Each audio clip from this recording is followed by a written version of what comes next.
بسم اللہ الرحمن الرحیم۔ السلام علیکم ورحمۃ اللہ وبرکاتہ۔ معزز سامعین کرام، آج جو ہم آپ کے سامنے حاضر ہوئے ہیں، یہ وظیفہ سورہ کوثر کا وظیفہ لے کر حاضر ہوئے ہیں۔ یہ قرآن پاک کی 30ویں پارے کی ایک چھوٹی سی سورت ہے۔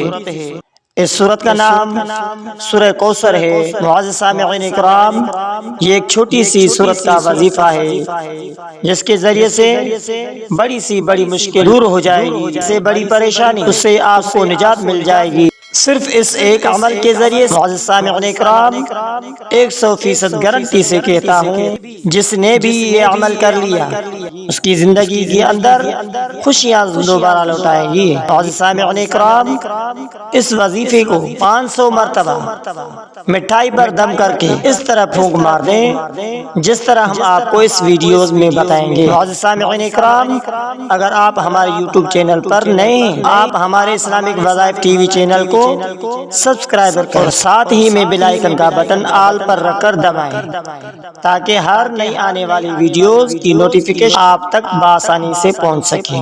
معزز سامعین کرام، زندگی میں ایک بار لازمی اس وظیفے کو آزمائیے۔ یہ وظیفہ آپ کی زندگی بدل دے گا۔ یہ وظیفہ آپ کی حالات کو تبدیل کر دے گا۔ یہ وظیفہ آپ کی سب پریشانیاں ختم کر دے گا۔ اگر ایسی پریشانی کے اندر مبتلا ہیں کہ وہ پریشانی ختم ہی نہیں ہو رہی، پھر اچانک سے دوسری پریشانی آ جاتی ہیں، تو آپ زندگی میں اس وظیفے کو ضرور آزمائیے۔ اس وظیفے کے کرنے سے پہلے آپ کو 3 کام کرنے ہوں گے۔ سب سے پہلے آپ کو صدقہ کرنا ہوگا، کیونکہ صدقہ ہر مصیبت کو ٹال دیتا ہے۔ صدقہ قبر میں آسانی کر دیتا ہے۔ صدقہ جنت کا راستہ دیکھتا ہے۔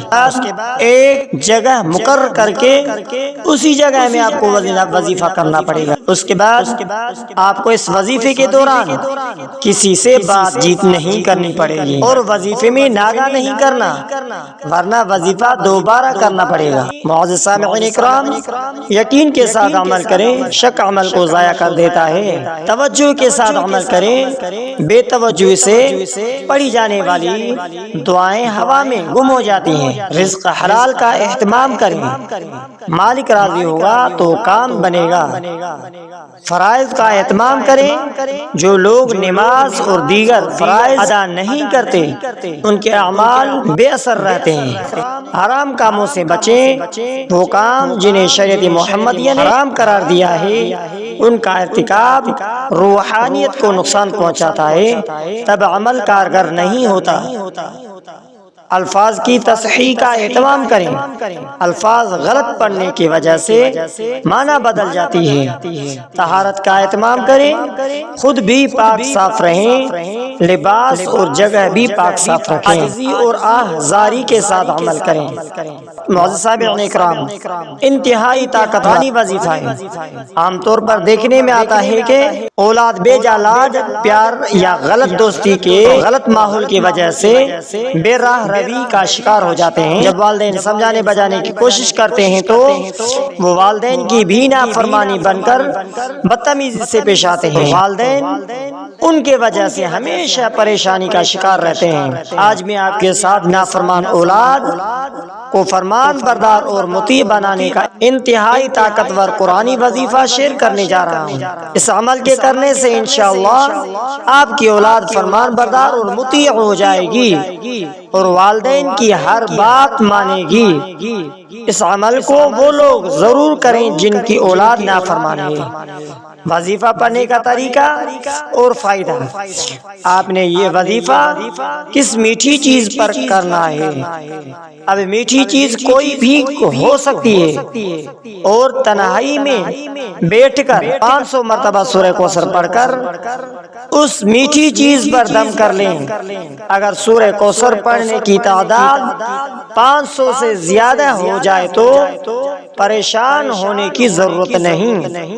وہ میٹھی چیز اس بچے کو کھلا دیں جو نافرمان ہے۔ اگر گھر میں ایک سے زیادہ بچے نافرمان ہیں تو آپ ان سب نافرمان بچوں کو کھلا سکتے ہیں۔ یہ عمل دن میں کسی بھی وقت کر سکتے ہیں اور اس عمل کو مسلسل 11 دن تک کرنا ہے۔ یہ خیال رہے کہ پہلے دن جس وقت یہ عمل کریں باقی دنوں میں بھی اسی وقت یہ عمل کرنا پڑے گا۔ معزز سامعین اکرام، صرف وظیفے کے شروع میں بسم اللہ الرحمن الرحیم پڑھنی ہے، باقی آپ بنا بسم اللہ پڑھ سکتے ہیں اور ہر روز میٹھی چیز پر دم کر کے نافرمان بچوں کو کھلائیں۔ انشاءاللہ وہ بچہ فرمان بردار اور والدین کے مطیع بن جائیں گے۔ وظیفے کے متعلق ضروری ہدایات اس عمل کو جیسے بتایا ہے ویسے ہی کرنا ہے، اپنی مرضی سے نہیں کرنا، عمل پورے یقین سے کرنا ہے، یقین میں کمی نہیں ہونی چاہیے۔ سب سے ضروری بات یہ ہے کہ عمل کے ساتھ ساتھ 5 وقت نماز کی پابندی لازمی کرنی ہے۔ معزز سامعین اکرام، جب جگہ کی قید نہیں، وقت کی قید نہیں، آپ ہر جگہ یہ عمل کر سکتے ہیں، لیکن جس جگہ پہلے دن عمل کریں وہاں ہی اسی جگہ پر 11 دن تک آپ کو یہ عمل کرنا پڑے گا۔ آپ ہر وقت یہ عمل کر سکتے ہیں تو لازمی اس عمل کو کیجئے گا۔ ویڈیو کو ثواب کی نیت سے صدقہ جاریہ سمجھ کر آگے شیئر کرنا مت بھولیے گا۔